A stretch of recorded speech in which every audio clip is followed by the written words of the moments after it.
Hey groupers, Pastor Marshall here. Time for our last small group on the book of Hebrews, my last message on Hebrews. Here's the heavy lifting we've been doing for the last several months. We've worked our way through all of these biblical commentaries as we have studied the book of Hebrews. Well, we're going to finish with the 11th and 12th chapters, at least part of them. And to get things started, to get you talking, think about the answer to this question. How have you heard the term faith used outside of the Bible? And when you hear the word faith used outside of the Bible, what definitions have you heard that would go with the way that the word faith is used outside of the Bible? Now, before we dig into the 11th chapter, let's grab just the very end of the 10th chapter. Go ahead and read it.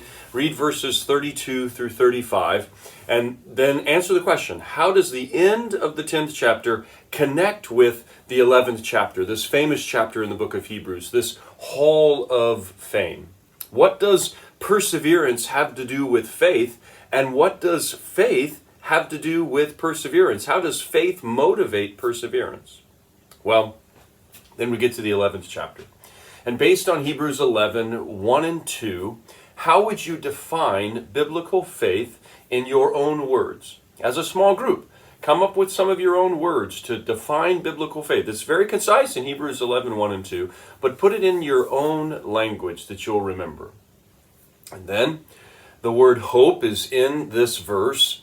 And so there's a difference between faith and hope. What is the difference between faith and hope? These are terms that are easily confused as they coincide with one another. So what is the difference between faith and hope?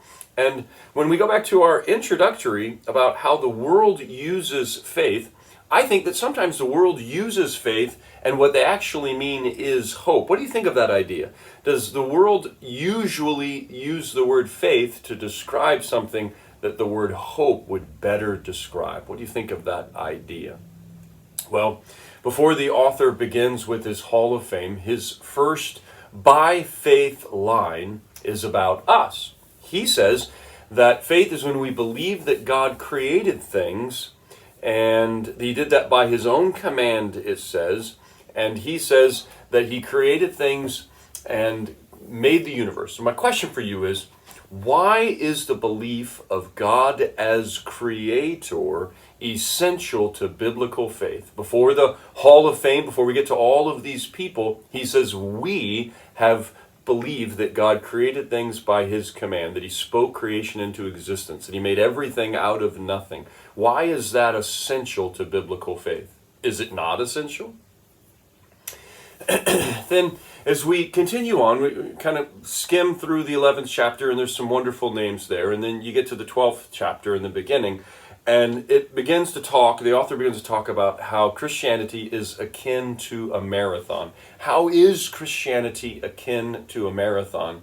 And then where does the metaphor break down? Where does it stop being akin to a metaphor?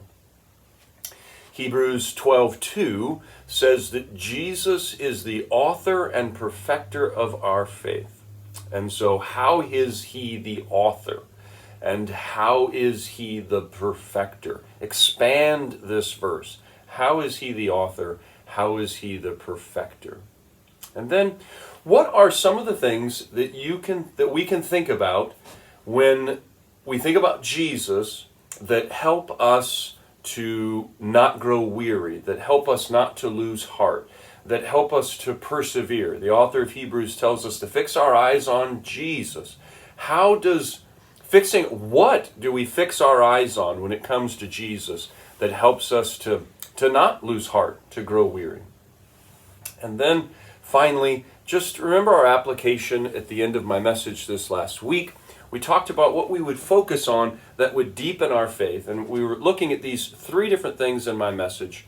That God is over the world, faith in God takes us over the world, and that the Spirit of God helps us over our senses, and then that finally the future helps us over the present. So I was just challenging you to pick one of those three things: God over the world, the Spirit over our senses, or the future over our present, and that you would just focus on that you would grow your faith this week by focusing on one of those things. And so I hope that you are doing that. Well, we're going to start a new series this next week, a quick little 4-part series called The Separation of Church and Hate, and then we're going to pick up the Gospel of John. And we've got some amazing things to see in this unique gospel. I hope that you'll have a great small group, and I look forward to seeing you next Sunday. God bless.